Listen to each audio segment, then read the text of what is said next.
Hello guys. मैं हूं कृष्ण कुमार और आप हैं मेरे साथ मेरे YouTube channel the Gurukul learning simulator पे। आज हम लोग पॉलिटी में नेक्स्ट लेसन को शुरू कर रहे हैं। तो बिना टाइम बर्बाद किए हुए चलो आगे बढ़ते हैं। भाषा के आधार पर राज्यों का पुनर्गठन किस वर्ष में किया गया? भाषा के आधार पर राज्यों का पुनर्गठन किस वर्ष में किया गया? तो 1956। 1956 में भाषा के आधार पर राज्यों का पुनर्गठन किया गया था। प्रथम भाषाई राज्य किससे बनाया गया था? प्रथम भाषाई जो राज्य है वह आंध्र प्रदेश है। कौन सा है? आंध्र प्रदेश।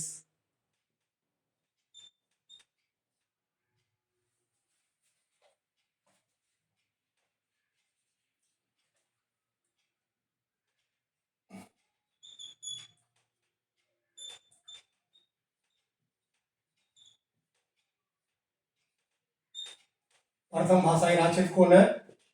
आंध्र प्रदेश। वर्तमान में भारत में कितने राज्य और कितने संघ राज्य क्षेत्र हैं? मतलब वर्तमान में इस समय भारत में कितने राज्य हैं? इसमें भारत में जो राज्य है कितने हैं? 28 है। आपको पता होगा 28 राज्य है। और कितने संघ राज्य क्षेत्र हैं? 28 तो राज्य हो गया और 8 संघ राज्य क्षेत्र। संघ राज्य क्षेत्र मतलब कि क्या हुआ? केंद्र शासित प्रदेश। तो सारा मिलाकर कितना हो गया? 36। मतलब 28 राज्य और 8 संघ क्षेत्र है। इस वर्ष में भारत के राज्यों के पुनर्गठन और उससे जुड़े मामलों के लिए अधिनियम पारित किया गया था। तो किस वर्ष में भारत के राज्यों के पुनर्गठन से जुड़े मामलों के लिए अधिनियम पारित किया गया था? तो ये 1956 में 1956 में अधिनियम पारित किया गया था। नेक्स्ट जो क्वेश्चन है, 1956 के राज्य पुनर्गठन अधिनियम के द्वारा कितने राज्य और संघीय क्षेत्रों की स्थापना की गई थी? तो उस समय जो 14 राज्य 1956 में 14 राज्य और 6 संघीय क्षेत्र मतलब केंद्र शासित प्रदेश। 6 संघीय क्षेत्र की स्थापना की गई थी। कब? 1956 में। 1956 के राज्य पुनर्गठन जिसमें हुआ था तो उस समय कितने राज्य? तो 14 राज्य और 6 संघीय क्षेत्र को 6 क्षेत्र की स्थापना की गई थी। नेक्स्ट क्वेश्चन है, 3 राज्य छत्तीसगढ़, उत्तराखंड और झारखंड का गठन किस वर्ष में किया गया था? शायद आप लोग जानते हो, नहीं जानते हो तब समझ लें। ये तीनों राज्य का जो गठन है एक ही साल में किया गया है। छत्तीसगढ़, उत्तराखंड और झारखंड का गठन किस वर्ष में किया गया है? ये 2000 में किया गया है। सन 2000 में ये तीनों राज्य का गठन किया गया है। मणिपुर, मेघालय, त्रिपुरा किस अधिनियम के अंतर्गत राज्य बन गया था? ये देखो उत्तर पूर्वी क्षेत्र है। कौन सा? मणिपुर जानते हैं, उत्तर पूर्वी क्षेत्र है भारत का। मेघालय भी उत्तर पूर्वी क्षेत्र, त्रिपुरा। याद रखना, अगर ये क्वेश्चन पेपर में आवे आप क्या है तो आ ही रहा है, वैसा क्वेश्चन हम डाल रहे हैं जो ट्रेंड में है। मणिपुर, मेघालय, त्रिपुरा किस अधिनियम के अंतर्गत राज्य बन गए? इसका होगा उत्तर पूर्वी क्षेत्र। उत्तर पूर्वी क्षेत्र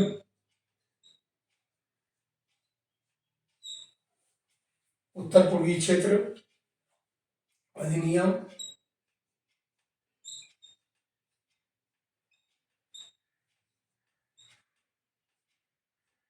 1971। ये उत्तर पूर्वी क्षेत्र पुनर्गठन अधिनियम 1971। मणिपुर, मेघालय, त्रिपुरा किस अधिनियम के अंतर्गत बन गए? तो 1900 जो उत्तर पूर्वी क्षेत्र पुनर्गठन अधिनियम है 1971 का, उसके अधिनियम ये तीनों जो क्षेत्र है, तीनों उत्तर पूर्वी क्षेत्र है, मणिपुर, मेघालय, त्रिपुरा, ये राज्य बना था। 2080 साल के फ्रांसीसी शासन के बाद, देख लो क्वेश्चन है, 280 लगभग 280 साल के फ्रांसीसी शासन के बाद 1954 में कौन भारत का एक केंद्र शासित प्रदेश बन गया? आप इसको जानते होंगे, इसका नाम है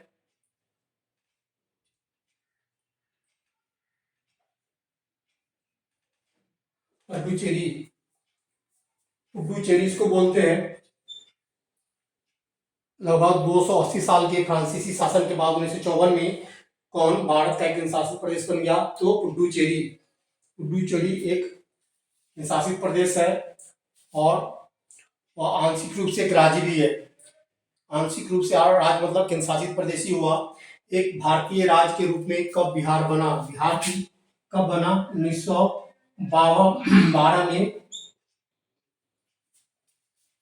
भारतीय राज्य के रूप में कब बिहार बना? तो 1912 इसका आंसर होगा।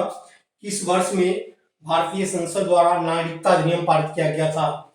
इस वर्ष में तो ये पारित किया गया था 1955 में। 1955 में नागरिकता अधिनियम ये पारित किया गया था। नेक्स्ट क्वेश्चन है, नागरिकता संशोधन अधिनियम भारत के संविधान के किस भाग के अंतर्गत आता है?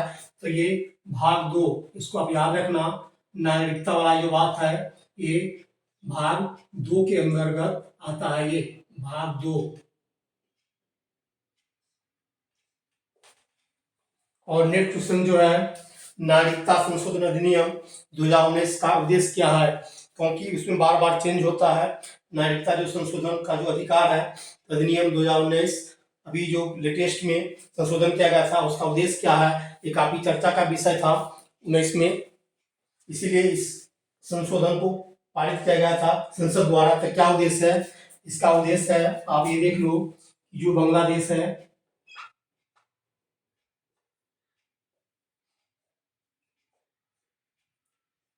बांग्लादेश,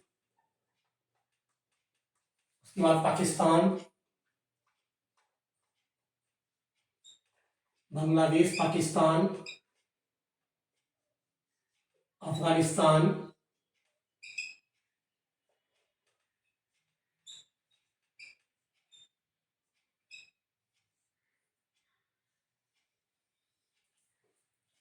बांग्लादेश, पाकिस्तान, अफगानिस्तान में जो उत्पीड़ित है, जो उत्पीड़ित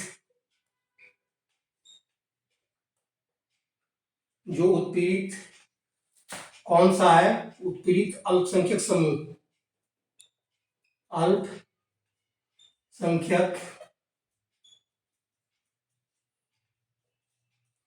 जो समूह है,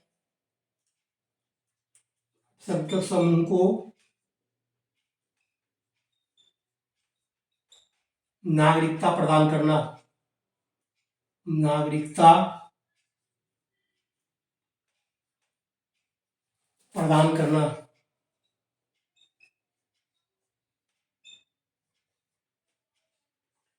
ये नागरिकता संशोधन अधिनियम 2019 का उद्देश्य है। ये कौन सा? जो भी बांग्लादेश है या जो अफगानिस्तान है या जो पाकिस्तान में उत्पीड़ित अल्पसंख्यक समूह है, तो उसको नागरिकता प्रदान करना।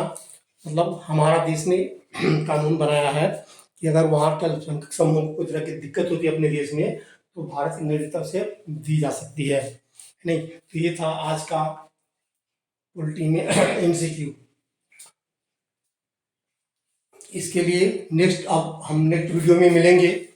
तब तक आप अपनी तैयारी को धार देते रहिए, और जो मैं करा रहा हूँ उसको 100% आप लर्न करें, ताकि आपके एग्जाम में, आपको पता ही है जो GS का सब्जेक्ट होता है वो काफ़ी वास्ट होता है। GS में 13 सब्जेक्ट होते हैं, 13 सब्जेक्ट मायने करता है। इसीलिए बच्चे कहते हैं कि ये सब्जेक्ट काफ़ी कठिन होता है। हालांकि सब्जेक्ट कठिन नहीं होता है, इसलिए नहीं होता है कि आप पहले से लेकर अगर कंपटीशन दे रहे हो, तो जनरली बच्चे ग्रेजुएशन किए हुए होते हैं, चाहे SSC CGL कोई भी हो, बच्चे ग्रेजुएशन करके कंपटीशन ज़्यादातर देते हैं। तो आपने करीब 15 साल तो पढ़ाई की होती है। 15 साल के पढ़ाई में GS आप पढ़ते हैं, 10 तक तो सबको पढ़ना पड़ता ही है। तो उसी में से आपने पता होगा NCERT से क्वेश्चन सब होते हैं सारे। तो GS में आप 12वीं तक किसी ने पढ़ा हुआ है या ग्रेजुएशन तक पढ़ा हुआ है, तो GS तो आप पढ़ते हैं। तो इस मान लो कि 40% तो आपको दिमाग में रहता ही है। बाकी कोई भी कंपटीशन 80% पर कंप्लीट कर लिया जाता है, तो 40% के लिए आप इफेक्ट आप मतलब डालते हैं, आप पढ़ाई करते हैं 40% के लिए। तो 40% में क्या है, आप उसको नोट्स बना के पढ़ते हो, ऑनलाइन आप टीचिंग पढ़ते हो, आप यूट्यूब से पढ़ते हो। तो ये सारे मतलब रिसोर्सेज हैं। अगर आप इस तरह से आप करीब करीब 6 महीने आप कंपटीशन की तैयारी करो, आप GS का लग करके 4 से 5 घंटे 6 महीने कंटिन्यू, तो ऐसा मैं नहीं समझता कि कोई भी कंपटीशन आप क्लियर नहीं कर सकते हो। क्योंकि अगर आप इसे करते हो तो 75 to 80% क्वेश्चन आप किसी भी कंपटीशन का GS को आप क्लियर कर सकते हो, है नहीं। और टाइम आप मोबाइल में नहीं देकर आप कोशिश करो कि पेपर के टाइम में मोबाइल को दूर रखें और इससे थोड़ा लगाव करें, क्योंकि इससे आप लगाव करेंगे तो हो सकता है, क्योंकि यूं तो नहीं 60,000 से लेकर 80,000 की जो सैलरी होती है आजकल टीचिंग में, यानी कि यूं नहीं मिलती है, उसके लिए आपको कुछ आपको त्याग करना पड़ेगा। तो ये चीज़ है जो आपको पढ़ो और ज़्यादा से ज़्यादा पढ़ो, है नहीं। और मेरा मकसद है आपको ज़्यादा से ज़्यादा सहायता प्रदान करना, ताकि आप पेपर में अच्छा कर सको। तो इसके लिए हमारा द गुरुकुल लर्निंग 772 चैनल है, इसको सब्सक्राइब करो, लाइक करो और दोस्तों के साथ शेयर करो। नेक्स्ट वीडियो में मिलते हैं। Thanks for watching.